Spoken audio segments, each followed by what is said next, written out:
In July of 2016, a woman living in Chicago, Illinois named Jordan Baranskis opened her eyes and realized she had fallen asleep on the couch the night before. She looked up and the TV was still on, and then she looked down at the other section of the couch and her boyfriend Matt was also asleep on the couch. As much as she wanted to keep sleeping alongside her boyfriend, she had work that day, so she stood up, turned the TV off, and made her way upstairs to get ready. As soon as she got upstairs, the first thing she did is go into her bedroom and get her purse that she left on the foot of her bed. But when she got in the room, her purse wasn't there. So she leaves her bedroom and she starts searching all the rooms upstairs and she can't find her purse. And she's thinking to herself, I'm certain I had it the night before. I remember rifling through my purse before going downstairs and starting to fold laundry before ultimately falling asleep on the couch. So after spending about 15 minutes looking for the purse unsuccessfully, and now she's starting to stress because she's going to be late for work because she can't find her purse, she goes downstairs and she wakes Matt up and says, hey, I gotta find my purse. I thought I left it upstairs. Apparently I didn't. Can you help me look for it? Matt rolls over. He doesn't really want to get up because he's pretty tired and he doesn't have work, so he doesn't want to wake up right now.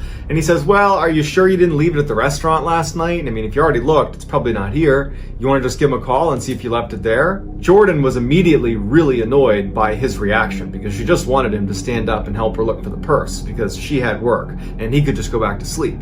And so it started this argument between the two of them where Matt just wanted her to call the restaurant because he was convinced she had it there, and Jordan was like, no, I know I had my purse. I'm positive I had it last night before I fell asleep on the couch with you. So their argument begins to escalate a little bit, and that's when Jordan remembers that they had recently installed a Nest camera downstairs to monitor their dogs whenever they were gone. And she thought, we can just look at the footage on the Nest camera, we can see me walking into the apartment, and I will either have or not have my purse in my hand. And so Jordan opens up her app and she calls Matt over and they go back to the night before, right before they left for the restaurant. She's got her purse in hand, they leave the front door, and then several hours go by and they come back in and very clearly Jordan has her purse in her hand. And Jordan turns to Matt and says, told you so. And Matt's like, okay, fine, let me help you look. And as they're about to put the app down, she realizes on the Nest camera timeline that motion was detected at 3:30 in the morning when they were both clearly asleep on the couch. And so she calls Matt back over and says, here, look, there's motion detected at 3:30 in the morning, and they hit play.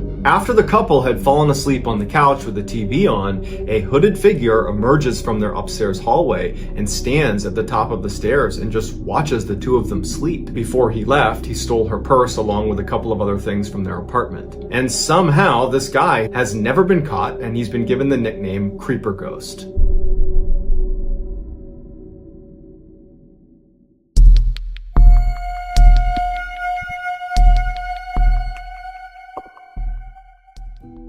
In early 1974, 31-year-old Michael Taylor was living happily with his wife Christine and their 5 children in Ossett, which is a small town in central England. Michael was described as a great father and a great husband who had an excellent sense of humor. In fact, neighbors, whenever they would walk past the Taylor household, would say you could often hear the sound of Michael laughing or the sound of him telling jokes to his family. But in April of that year, everything changed for the Taylor family. Michael had been doing some home repairs when he fell off of a ladder and he hurt his back. The injury itself was fairly minor, but it resulted in chronic pain, and this chronic pain quickly changed how Michael behaved. Michael went from being this cheerful, funny, happy guy to being sad and depressed, and he was so irritable that his family could barely be around him because he would lash out at them. Now, the Taylor family was not a religious family. However, most families who lived in Ossett at that time were. And so when one of Michael's friends found out about how poorly Michael was doing, they approached Michael and said, you know, you really ought to turn to religion for help and for guidance in this difficult time. And they also told him specifically that he really ought to check out this one particular Christian group. It was called the Christian Fellowship Group, and all it was a prayer group for Christians who wanted more religious support beyond just going to church on Sundays. But this friend of Michael's told him that the real draw of this group was the group's leader. Her name name was Marie Robinson, and she was this 21-year-old, extremely friendly and energetic and charismatic person who just had this incredible way of making all of her members really feel like they belonged. And so Michael's friend was telling him that he really thought Marie could be the difference maker for him, that she could help him get back to normal. And so Michael, he trusted this friend, and he really didn't have much to lose at this point. He was already at rock bottom, and so he agrees to go check this group out. So on September 12th of that year, Michael makes his way to the church where this fellowship group is held. He goes inside and he makes his way to one of the back rooms in the church, and when he goes inside, he sees there's a ring of people sitting in a circle, about 20 people, and as soon as they see Michael coming in the room, they all stand up and they open their arms up and they say, "Come on, come sit down with us. Welcome to the group." And then the woman who had to be Marie, she stands up and she looks at Michael, huge smile on her face, and she encourages him to come over and sit right next to me. "Welcome, we'd love to have you join our group." And so Michael, for the first time in ages, is smiling as he strides across the room and sits down right next to Marie. And then as Marie began to lead the group in prayer, Michael did not feel his chronic pain. He just felt happy again. But when the meeting was over and Michael went back home again, the pain and depression came flooding back. It was like the only place he could be happy was inside of the church at this fellowship group. And so over the next couple of weeks, Michael completely prioritized this group. He went to all of their meetings, and over the course of these couple of weeks, Michael became very close with Marie, and apparently Marie became very close with Michael, to the point where the two of them would stay after the meetings were over, and just those two would sequester themselves in quiet prayer. No one knew what they did in there, but it just seemed like they were developing a real relationship. And in fact, many people in this group suspected they were having an affair. And before long, the rumors in the church had spread outside and were all over Ossett. And then before long, Christine, Michael's wife, was hearing from a friend or a neighbor that apparently Michael was having an affair with Marie. Now, Christine had already suspected her husband was having an affair with Marie because Marie was the only thing Michael talked about when he got home. So on October 1st of that year, only a couple of weeks after Michael had first attended this group, Christine waited until Michael had left the house to head out to one of the group meetings, and then Christine hopped in her car and she followed him to the church. And when she got there, she parked her car, she took a deep breath, and then she got out, she made her way to the front doors of the church, and she stormed inside, and she found the room where these meetings were held. She barges in, and she points at her husband, and she says, "I know you're having an affair with Marie, and you're gonna admit it in front of this whole group." And Michael, who's sitting with his back to his wife in one of the chairs, he stands up, and instead of addressing his wife, who's accused him of infidelity, he turns and looks at Marie on the other side of the room. And when Marie made eye contact with Michael, she screamed. She would later say Michael did not look human. He looked like a beast, and he had wild eyes. And so as Michael is standing there staring at Marie with this very aggressive face, he began breaking out in tongues. Speaking in tongues is where the speaker will be saying or uttering words or sounds that sound like language, but the speaker doesn't know what they mean. The idea is some entity has come inside of their body, and this entity is dictating their speech. And so Michael is broken out in tongues. He's barking these words and sounds at Marie, and everyone inside of the room has no idea what to make of this. Everything has happened so suddenly, and it's so surprising. You have the wife suddenly coming in and aggressively accusing her husband of cheating, and Michael is not responding to it, and he's acting totally crazy. And then before anyone can do anything, Michael goes from just barking in strange languages at Marie to suddenly rushing across the room as if he's going to attack her. And when he does that, the rest of the members jump on top of him and hold him down. And despite there being like 10 or 15 people holding him down, Michael is still trying to get up, and he's screaming and snarling and yelling at Marie. And then Marie suddenly breaks out into tongues too. And it's only then that Michael stops trying to force himself up out of this pig pile that's on top of him, and instead he just continues to speak in tongues to her. And so the two of them are looking at each other speaking in tongues, and the rest of the group is just totally dumbfounded, and so they just begin praying. And then after about an hour, Michael just collapses. It's like he went unconscious. And at that point, everybody in the room just goes silent. silent and they look at Michael, and then Michael kind of opens his eyes and it's almost like he's waking up, and he begins looking around frantically trying to figure out what had just happened. Michael would claim he had no memory of what had just happened to him. And so at this point, Marie would tell him and Christine that she believed Michael was possessed by a demonic force, and the only thing they could do at this point would be to perform an exorcism. An exorcism is an expulsion or attempted expulsion of a supposedly evil spirit inside of a person or a place. Michael and Christine were at a loss. They had no idea what to do in this situation. They were both kind of in shock for very different reasons, and so they just kind of deferred to Marie's judgment and said, yeah, I think an exorcism is the way to go. So Christine and Michael just leave the church and go home, and then the next morning, Marie would get in touch with the Anglican Church of England and would request an exorcism. And after hearing about what was going on with Michael, the Anglican Church would say, yeah, that does sound like he needs an exorcism. And so the following day, they would send out two of their best exorcists named Peter and Raymond. And so Peter and Raymond, they get to Ossett, they go to Michael's house, and they observe him, and very quickly, they determine that it does seem like Michael is possessed by at least one demonic force. And so they tell Michael, the only thing we can do here is perform this exorcism, but we need you to agree to it.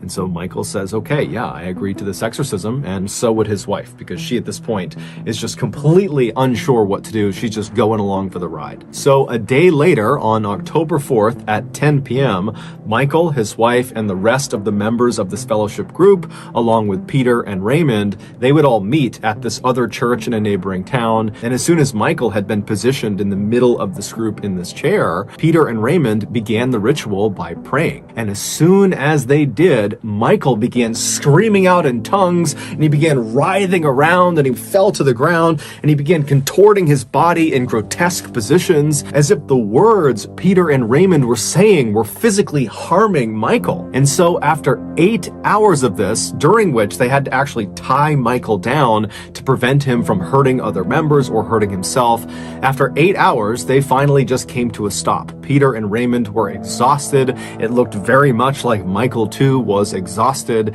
and as soon as they stopped the ritual, Michael just kind of collapsed on the ground as if he had fallen unconscious. And then at some point he kind of wakes up and he's looking around wildly. He's still tied down to the ground and he's acting like he has no idea what's just happened. And at this point, Peter and Raymond, they tell him that, the exorcism was mostly successful. We identified 40 demons inside of you, and this exorcism was able to expel 37 of them. So that means there's still 3 demons inside of you. Now, we can't do it right now. We're too tired. You're too exhausted. So go home, get some rest, and tomorrow we will finish this exorcism. We will get rid of those 3 demons, and you will be just fine. And so Michael and Christine, they get their things, and they leave the church, and they head home. A few hours later, around noon, a woman who lived near where Michael Taylor and his family lived thought she heard something strange outside of her house. It sounded like someone yelling. And so she went to the front of the house and she pulled the curtain aside on one of her windows, and outside, walking down the street completely naked, covered in blood, was Michael Taylor, and he was saying something about Satan. And so this woman, she calls the police show up and they find Michael. He had curled up on the sidewalk outside of this woman's house, and he was giggling like a child in the fetal position. And so the police approach him, and at some point Michael apparently snaps out of it, and he starts looking up at the police like he has no idea what's going on, and eventually they would get him to tell them his name and where he lived. And so after calling in backup to deal with Michael, the responding officers made their way to Michael's residence. And so they go inside, and immediately, as soon as they see what's in there, one of the officers just turns around and runs outside and begins dry heaving. The inside of the Taylor family home would become one of the most infamous crime scenes in English history. A few hours earlier, when Michael and his wife had come home from the exorcism, they had gone inside, and then Michael had fallen into one of his trances and began beating his wife. And then at some point, she fell to the ground and either was dead or was in the process of dying, at which point Michael jumped on top of her, and using only his hands, he ripped her face off and flung it across the room. And then as she's laying there bleeding to death, he began rubbing her blood all over his body. And then after she had finally died, he tracked down the family dog and killed the dog as well. Fortunately, their 5 children were not home at the time of this attack, and so they were unharmed. During Michael's trial, the prosecution and the defense blamed the Anglican Church of England and Marie and her religious group for effectively convincing Michael he was possessed with demons, which caused him to act out violently and kill his wife. And so ultimately, Michael would be found not guilty by reason of insanity, and after only 4 years of psychiatric care, he was released, and today he is still living free in Ossett. But despite the legal outcomes of this case, there are many people, both religious and not religious, who believe the Michael Taylor case is one of the only true demonic possession cases in modern history. Also, just to close the loop, we don't know for sure if Michael and Marie were having an affair, but it is assumed they were.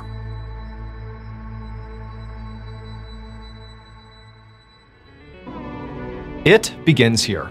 From the director of It comes It, Welcome to Derry, the chilling new HBO original series exploring one of horror's biggest terrors, Pennywise the Clown. Set in 1960s Derry, Maine, the new HBO original series premieres Sunday, October 26th on HBO Max. Also, you can listen to the official It, Welcome to Derry podcast wherever you get your podcasts.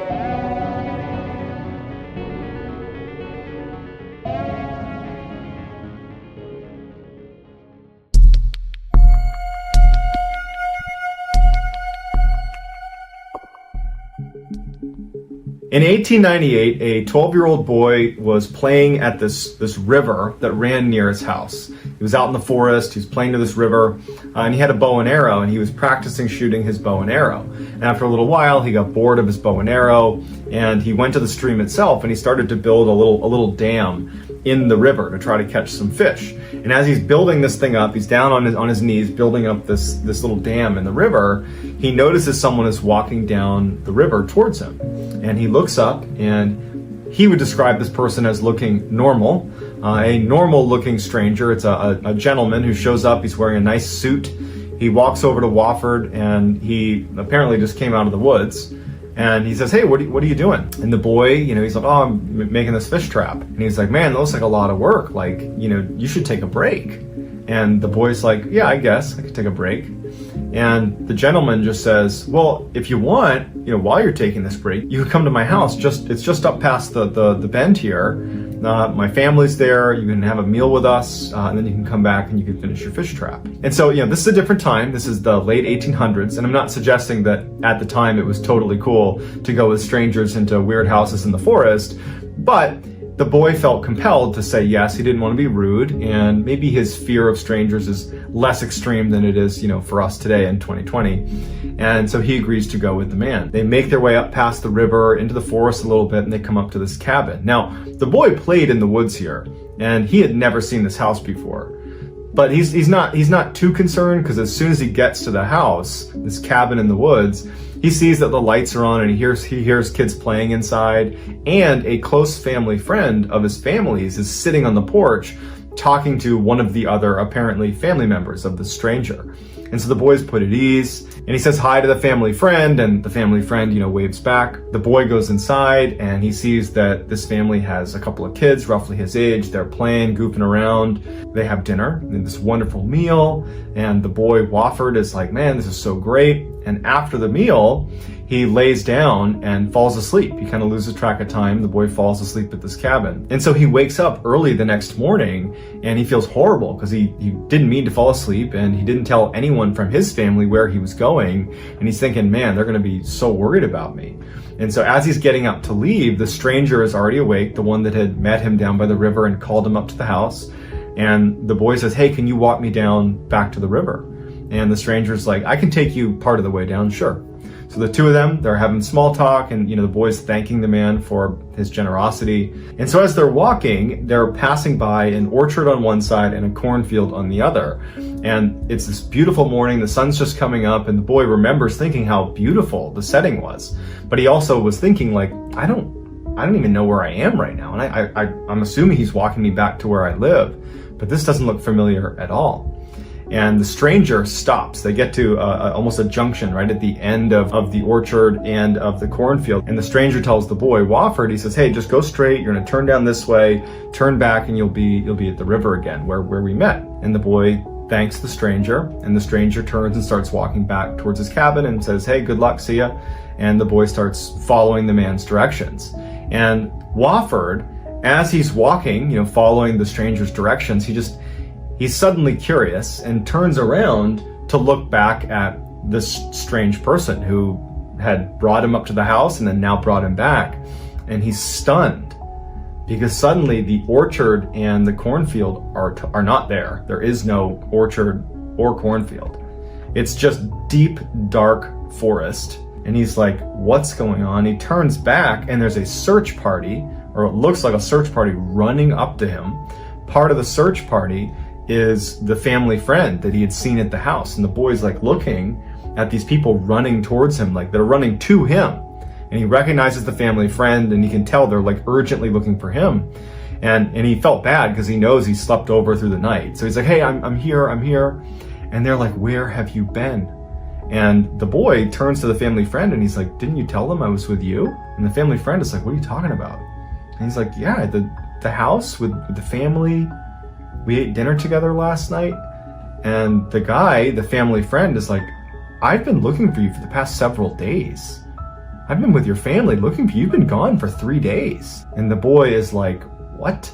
And as he's describing the kind of general vicinity of where this cabin was, he's kind of pointing back up towards where it was and describing it from where the river was. The family says to him that since you've been missing, we've heard rhythmic drumming non-stop coming from the section of the forest that you just described. We could never pinpoint where it was coming from. And now that you just showed up, the drumming has stopped. And so the kid's terrified, but there's no answers. Pretty creepy.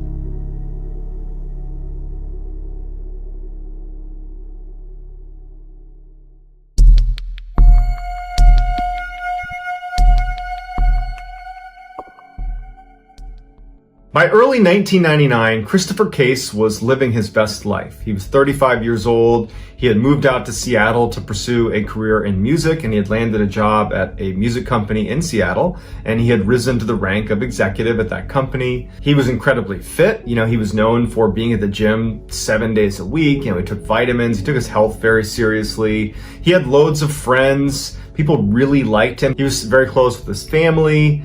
And, despite all that, despite his popularity and success, he had been single for years. And even though he was not actively seeking a companion, his friends and family were continuously trying to set him up on dates. But Chris would prefer to not go on a date and actually stay home by himself and listen to music, because Chris had an obsession with a very specific type of music. He loved music from ancient times, specifically from Egypt. And so he would stay home instead of go out on dates and, crush ancient Egyptian music. That was like his idea of a great night. On April 11th of 1999, Chris was on a business trip because part of his job required a ton of travel.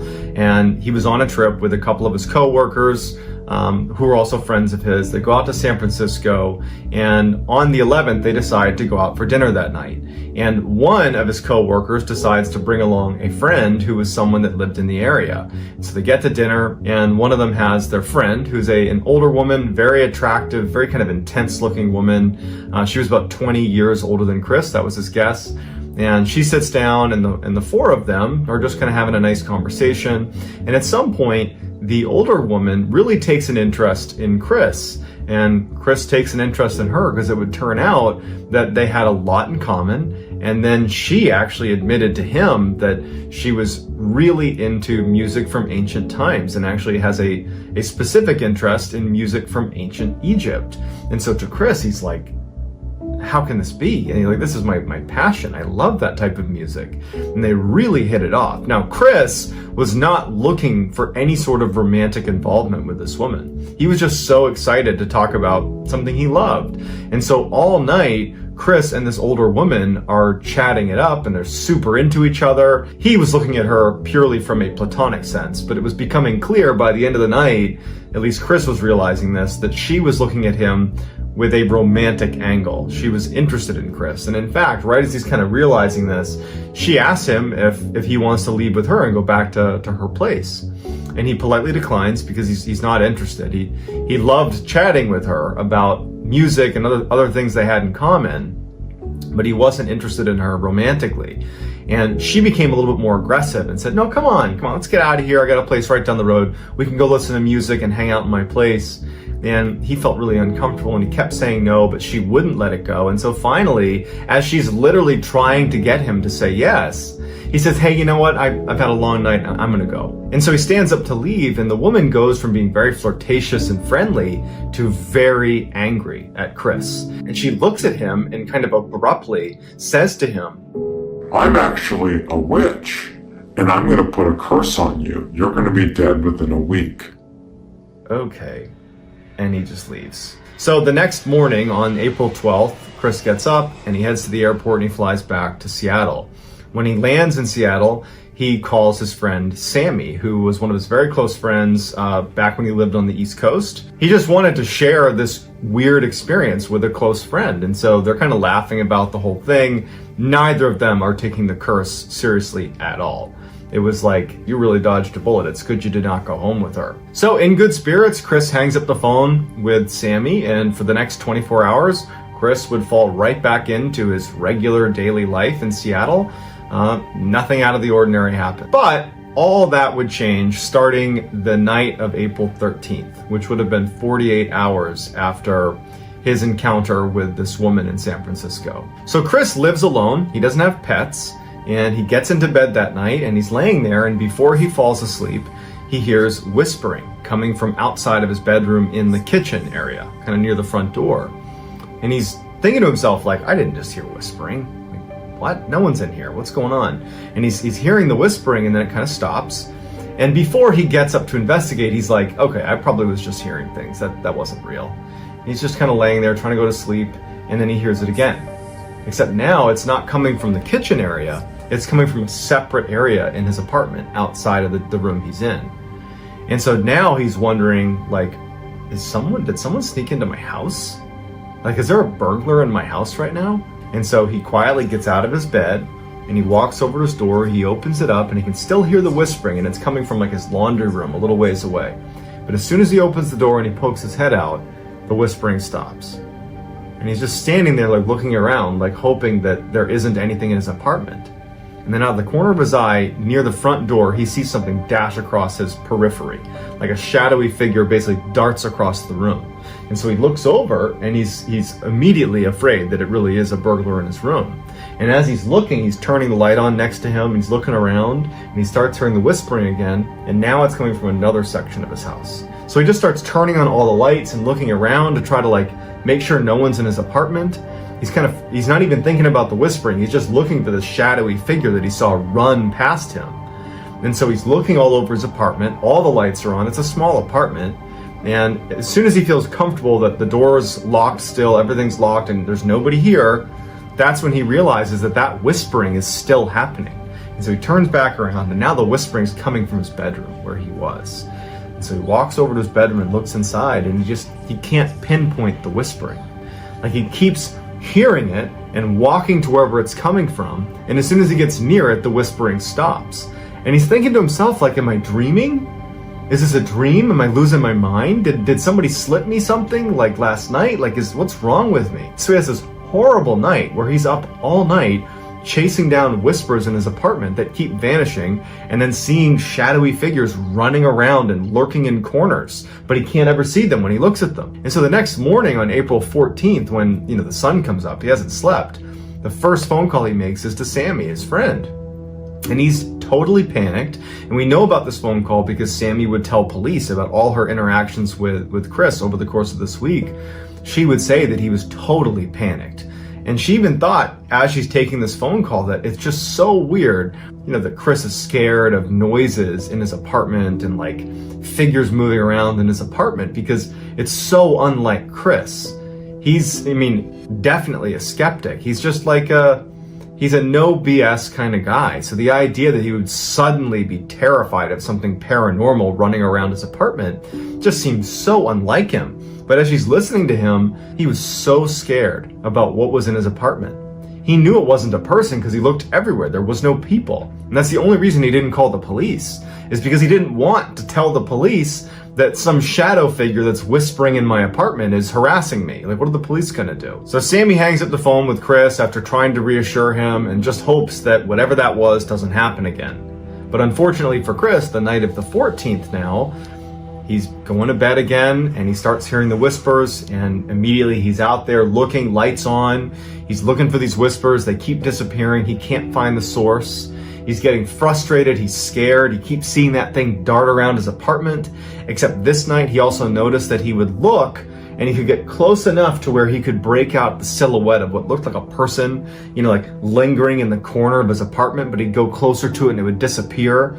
It was like the manifestations of what he was seeing, the whispers and this figure running around his apartment, were becoming more vivid. But he's also thinking, like, I didn't sleep the night before.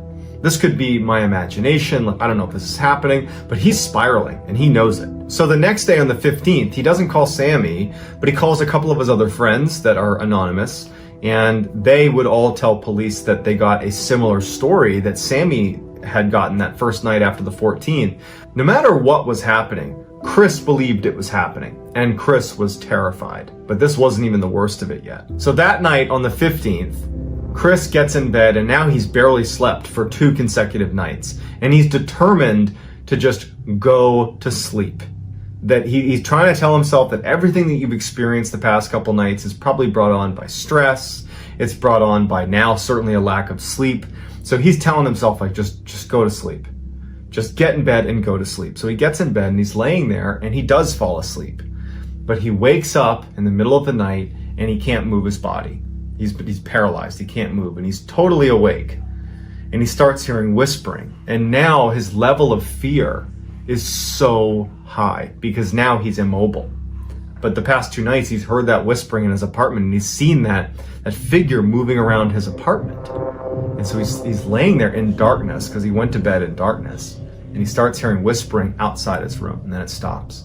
And then he starts hearing whispering inside of his closet, and then it stops. And then he hears whispering right underneath his bed, and he can't move. And he's just laying there praying that nothing horrible is going to happen to him, that this is just a dream. And then out from underneath his bed, right next to him, he can only turn his eyes. This black figure, this shadowy black figure emerges right next to his bed. And it's looking down at him. He can't make out any facial expressions, but he can clearly define, a figure is hovering over him. And it reaches down and puts its hands around his neck and begins to throttle him. And Chris is like gagging, he can't breathe, but he can't move. And at some point the thing begins to lift him off of his bed by his neck and then throws him back down, and then the figure vanishes. Chris still couldn't move. He's choking to breathe, but he can't move, and he's just waiting for this thing to come back. And he knows that more than likely, whatever this is probably going to kill him this night.